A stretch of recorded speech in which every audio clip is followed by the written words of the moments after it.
Good morning, everybody. It is such a pleasure to be here. Myself and my three coworkers, we had no idea what paradise looked like until we came to Bermuda. So thank you so much. We truly enjoy it here. So I'm going to be talking about dockyard workers in Halifax and making a connection between Halifax and Bermuda. My focus is 1810 to 1830, but it's not, it's my wide scope. But there every day more information comes in. And that's the interesting thing about this project is people say history is dead. It's alive and kicking. I'll mention it earlier or later on in my presentation, but myself and my boss, we were in St. George yesterday, and the very first church that we went into and the very first tombstone that we saw was one of our missing links on what happened to this poor gentleman from Halifax in Bermuda, and he's actually buried here. So it's meant to be. It's just wonderful. So good morning. Thank you for giving me and my coworkers at the Naval Museum of Halifax, otherwise known as Admiralty House, an opportunity to explore the historical and familial connections between Halifax and Bermuda. The similarities between us are bridged by so many events and shared beginnings that it almost makes us first cousins. Aside from our proximity to each other, only 749 nautical miles, we shared the growing pains of new dockyards and all the trials of growth and maturity. From approximately 1810 to 1830, both dockyards grew, intertwined communities sharing resources, labor, migration, and construction through the labor of naval officers, sailors, shipwrights, and artificers. Their names have survived in ledgers, journals, and in forgotten corners of burial grounds.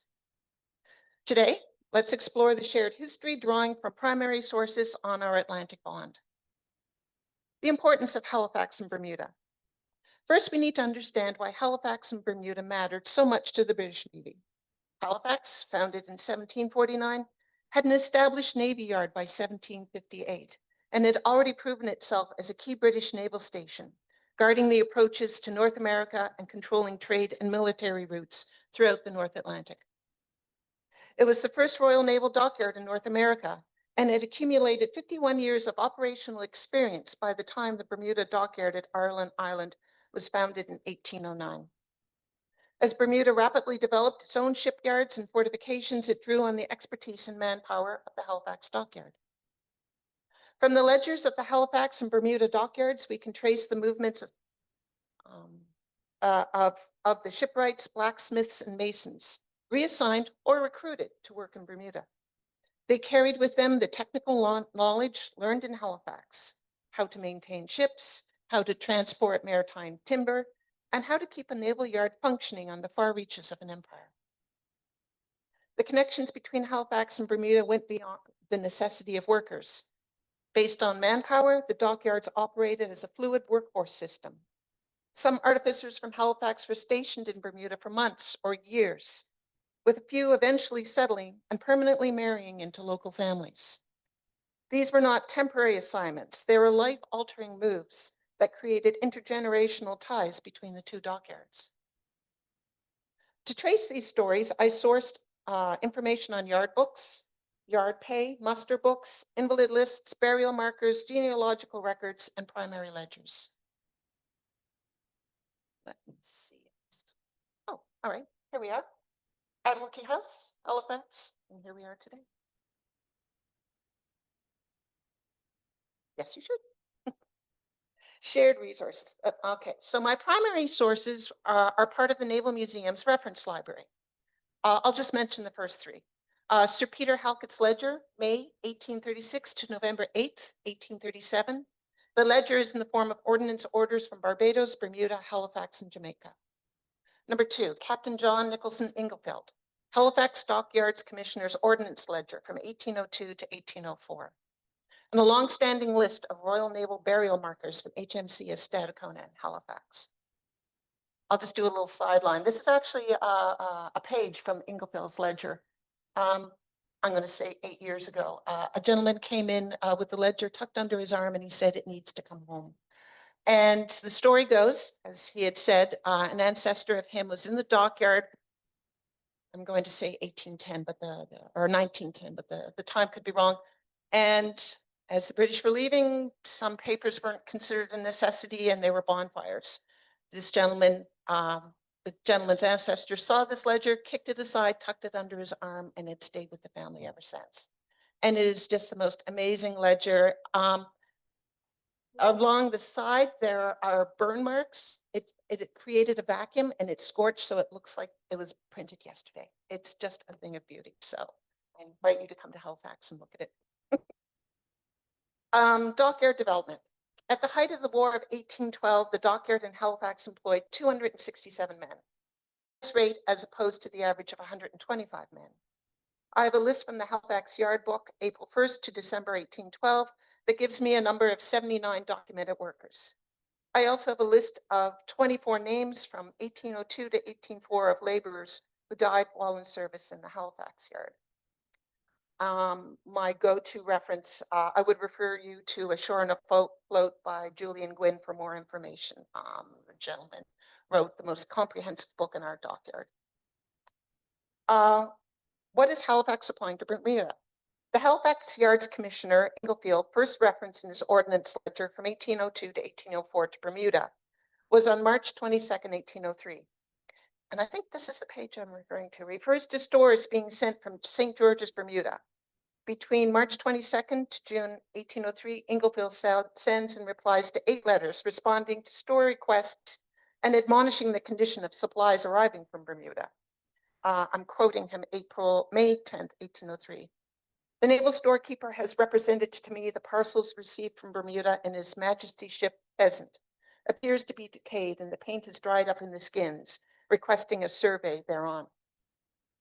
Bermuda relied heavily on the timber, predominantly pine, being shipped from Nova Scotia and New Brunswick. Timber was obviously a highly sought after commodity and the basis for any dockyard, from housing to shipbuilding. On August 23rd, 1808, there was a reference to wood previously being shipped from Norway, which I found interesting. According to transcripts from Inglefield, March and June 1810, a pile driving machine for creating wharfs is being shipped to Bermuda. Also, wood from Halifax is being shipped to Bermuda. A good deal of timber, stores, etc. is continually being shipped from the Halifax yard to the yard being built in Bermuda. With the timber came the artificers and contractors that were needed to build the dockyard. In 1814, the local newspapers of Halifax posted an offer for carpenters, masons, etc., being required to erect a naval hospital in Bermuda. Offers were published quoting £400 a year, with board, lodging, free passage there and back, and wives being provided for. The following transcripts is an excerpt from the Archivist North American Station Papers, Halifax Dockyard correspondence. This transcript refers to a Mr. Alfred Gordon Adams, dated October 11th, 1814, and probably precedes the above call for artificers to come to Bermuda. Commissioner Woodhouse, the resident commissioner of Halifax, to respective officers, Halifax Yard, dated October 11th, 1814. The Honorable Sir Alexander Cochrane, Commander-in-Chief, having made applications for the sum of £421 being paid to Mr. Alfred Gordon Adams, the contractor for building a naval hospital at Bermuda, and then said Mr. Adams, having been dispossessed to this yard, deposited. Woodhouse continues, Adams' contract was to build 3 framed buildings for a naval hospital at Ireland Island. Officers, storekeepers, clerk, and a leading shipwright from the Halifax yard to survey the wood spruce at St. Andrews, New Brunswick. On December 4th, 1814, Woodhouse directs the store ship Dromedary to take on the required materials, and 10 artificers deliver them to Bermuda. The Dromedary arrives in Bermuda on December 17th. I'm quoting from Mr. Gwynn's book, Ashore on a Float. A Nova Scotia contractor, Alfred Gordon Adams, also prefabricated in Nova Scotia the first Bermuda Naval Hospital. As the site was wholly underdeveloped, shelters had to be constructed for the construction of workers who were sent from Halifax in warships. Vice Admiral Sawyer suggested that the houses from Bermuda Yard officers and artificers should be also contracted for in Halifax, as the wood houses sent in frames from Halifax.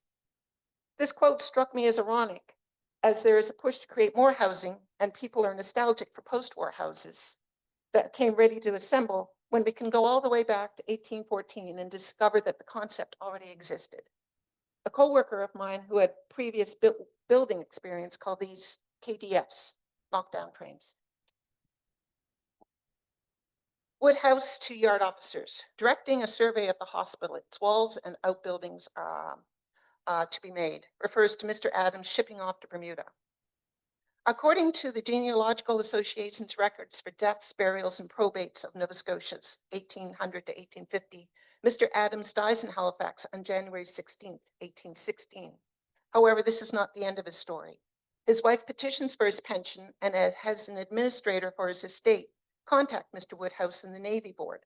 I quote, "At Halifax, October 15th, 1816, Adams contract. It is claimed that 1,800 pounds are still due to the Adams estate to work for Dunn and the Naval Hospital in Bermuda. In the addendum, he is listed as an architect, and I intend to follow up on his will and probate when I return home." Oh, coming up. I would like to continue for a moment on the topic of the Naval Hospital. Based on my viewing of Admiral Herbert Sawyer's transcripts, he was an advocate for the Naval Hospital in Bermuda and the care of sailors and officers. He routinely corresponds with the hospital and was involved in the placements and movements of the surgeons. As an insight on the ongoings of the hospital, here are a few requisitions sent by Admiral Sawyer. January 21st, 1811. An order to purchase 12 panes of glass, 9-inch by 10 for the Naval Hospital, a cedar pump for the tank, and to repair a tank at said hospital. March 7th, 1811. An order to purchase 12 cradles, 12 beds, 12 pillowcases, 12 sheets, 12 blankets for the use of the Naval Hospital on St. John's Hill. March 12th, 1811. Gentlemen, proprietor of the house heretofore occupied as a naval hospital at this place, having required agreeable to the contract that he might be repossessed of it March 31st. I direct Lieutenant Miller to look out for a house likely to answer that purpose, as you've been fortunate enough for the additional rent of only 20 pounds per annum to purchase one capable of holding 60 patients, being 36 patients more than last. I think that's a little interesting insight on the growing need for hospitals at that time. As the Naval Hospital on Ireland Island progressed, Commissioner Woodhouse reveals his understanding of carpentry and construction. September 11th, 1815. You have represented to me the great utility of brick nogging framed houses and submitted to any consideration the property of having houses now built at the Naval Hospital brick nogged. You are directed to cause the same to be done at the cheapest possible rate, charging the amount therefore to the expense of building houses for the residents of the officers of the Naval Hospital. Woodhouse had a complicated history with bricks. His construction dilemma in the Halifax yard a year previous yields to his expertise and manners of creating dockyard buildings. His correspondence to the Navy Board on December 29th, 1814 reveals past trouble with locally sourced bricks, which were made with a mixture of salt, water, and limestone. These bricks were not able to withstand the harsh cold and wet weather conditions of the Maritimes. Commissioner Inglefield, Woodhouse's predecessor, had a long-standing issue with crumbling foundations and rotting woodwork at the Halifax Naval Hospital. Woodhouse learns from Commissioner Ingefield's calamitous dealings with locally made bricks and petitions the Naval Board for bricks to be made by English brickworks. After a long-standing discussion, Woodhouse ignores the board and uses 150,000 English bricks made for the construction of Admiralty House. So as a commissioner, Woodhouse is building Admiralty House, and he is constructing the building at the Naval Hospital in Bermuda, employing past lessons learned at the yard. And picture is okay. Admiralty House, the attic, myself and my coworkers, for various reasons, the attic's original brickwork and wood structure is revealed. It's open, and we can find bricks scattered throughout the upstairs with the markings of, I believe I had the name of the brickwork, and I don't have it right now, but they were definitely the bricks that were being sent over from a specific English brickwork. And we've been in contact with the supplier in England, and we're asking him to follow up on the history of distribution of bricks. So one of my questions was, did all Admiralty houses have the same brick? Is this a foundation? No. Anne says no, so I'll stop that path right now. That's okay. So let me continue. Story of more than two graveyards. Before I began researching the burial sites of Bermuda, I assumed I would only be looking at one source, as was the case with the Naval Burial Ground in Halifax. Little did I know that there were 9 parishes. Yes. From a genealogical perspective, the search became more challenging, but also more interesting. For now, there were categories and demographics to consider. I went through the 19th century church register's Bermuda document and picked up references of anything referring to Nova Scotia, New Brunswick, and Prince Edward Island. After compiling the data, I was interested to find there were men coming from Hantsport and Shelburne counties, both traditionally major shipbuilding counties in Nova Scotia during the 19th century. Also surnames such as Dill and Morse, which are part of the early communities of Nova Scotia. And I was walking past an interpretive panel in the Dockyard yesterday, and I noticed Dill as one of the names of the artificers working post-1950 being sent to England, and the name resonates.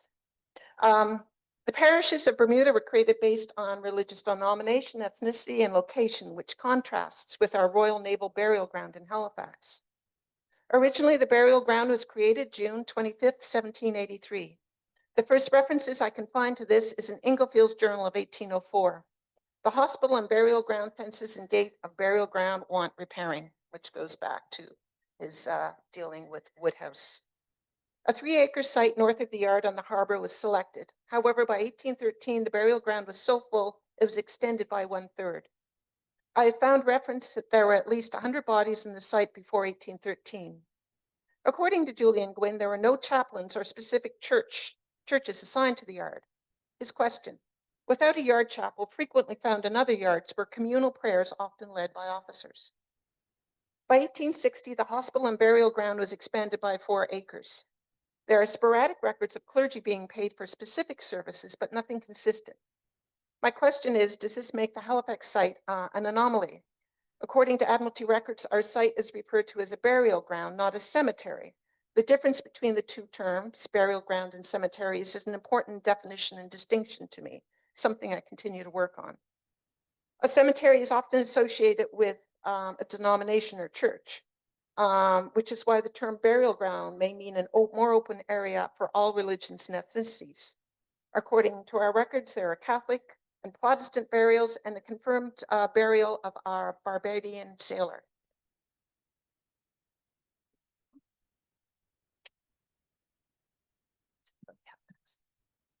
Oh, I'm not sure if it shows up, but date do we have? 1831, wharf, Dockyard wharf, hospital wharf. The hospital is there, and the extension of the burial ground is right there. The management and record keeping of the burial records was not enforced or documented until 1871. Early Halifax Dockyard burial records were lost to a fire in the Naval Hospital in 1819. On the 3rd of November, 1860, Sir Alexander Mile established a register of deaths and divided the cemetery into 30 sections. There we go. He instructed the naval storekeeper to compile a book of burials. In 1871, the record format was modified and the record book became a register of burials. According to the ADM files, there are 967 burials. However, an archaeologist who created a report on this site said that there could be as many as 2,000 souls buried there. Charles Stubing and Victorine, hospital clerk, according to him. All records of deaths in this book up to 1871 were copied from the old register book in exactly the same form and state as found therein. The information marked in red ink was made by me on the 28th of June, 1873 from the tombstones and marks in the burial ground in order to complete as circumstances will admit the register under the plan order to be carried out by Vice Admiral Fanshawe in his memo in this book. I was considerably aided in the gaining the undermentioned by William Malone, hospital gate porter, who accompanied me to the cemetery, he having for many years acted as the capacity of sexton. The end goal of this research is to create a deeper understanding of the families connected between our 2 dockyards. Exact numbers are lost in time, but we can correlate information from various sources. As mentioned, I've gone through the records and ledgers that have been I've created a rough outline. The following statistics come from 19th century church registers of Bermuda, indexed by A.C. Hollis Hullett, second edition. I'm also using deaths, burials, probate of Nova Scotians, 1800 to 1850 from primary sources, Genealogical Association of Nova Scotia, Allen Everett Marble. From what I can find so far, 1830 to 1895, there were 26 marriages between a Nova Scotian and a Bermudian. From 1840 to 1813, there were 32 Nova Scotians buried in Bermuda. From 1852 to 1911, 7 baptisms from one parent being from Nova Scotia. And this is based on the 19th century Bermuda registers. According to the Nova Scotia genealogical statistics, Nova Scotians buried in Bermuda from 1812 to 1820, 12. Marriages between Nova Scotians and Bermudians, 2. And I'm going to refer, yesterday I'd mentioned when we were in the Church of St. Peter's in St. George yesterday, the very first burial stone we came across was that of Thomas J. Sterling, surgeon, died on 1846 of Halifax, Nova Scotia. My records indicate he died on a packet on a mailboat. However, it did not state where he was buried. So now we know Mr. Sterling was buried in St. George's here. In conclusion, continuing the work. Let's see if I have any more slides. Okay. So communities and burial ground. Our burial ground has community, the Dockyard employees lived within the Dockyard. The school is not within the Dockyard, but the children were raised within the Dockyard. Admiralty House, because it was closed for half the year the admirals would come to Bermuda, the other half they would stay in Halifax. During the winter months, the guard families of the gardeners and groundskeepers would live in Admiralty House. So there were many children and many families raised within the grounds of the Naval, Royal Naval. Marriage and multi-generational workers, burial grounds and cemeteries. And this is actually a sad little stone from a family called Beale. Again, I'll be doing some more work on multi-generational families, but they had lost at least 3 children to yellow fever, I believe, at the time. Halifax and Bermuda, 2 parts, 1 system. This is another beautiful photo of our burial ground. I would say there's probably 25 stones still visible. A challenge of that, of course, the Halifax explosion. When it did happen early in the century, you can almost see a path when you're looking at an aerial shot of the impact of where it comes to the left of the side of the burial ground that completely flattened the stones. But there is one side farther to the right that has saved the majority of our stones. So it's a very interesting source. I know we've had archaeologists and other work done to the burial ground 50s, 70s, and 90s. So it's time to do another scope. Continuing the work. This research is ongoing. My goals include compiling a database of dockyard workers and artificers from Halifax who arrived in Bermuda. Did they stay? Did they integrate with established Bermuda families? To create a list of the dockyard workers in Halifax who were buried in Dockyard.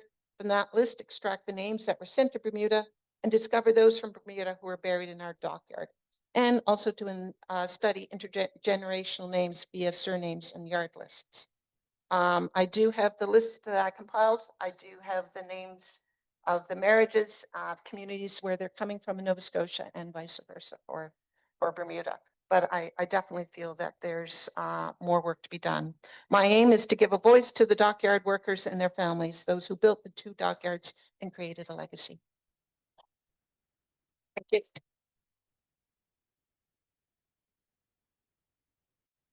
But wait, there's more. This is our earliest photo of our Admiralty House. And actually that was a donation, wasn't it, Jennifer, a few years ago? A gentleman in the southern states had found the image in a yard sale, and they put it in post and sent it to us. So it's an absolute thrill. Interior of our Admiralty House, stairway, ceiling This room is fascinating. It was the only room that wasn't touched during the Halifax explosion. I believe it was spared because we had French doors that were closed, and the original motifs in the ceiling are still visible. Of course, the sailor would be living, or admiral would have ship or anchors, scallop shells, rope work in his room. So this is a beautiful time capsule. Once again, etched in the fireplace, anchors, and there we are. Thank you.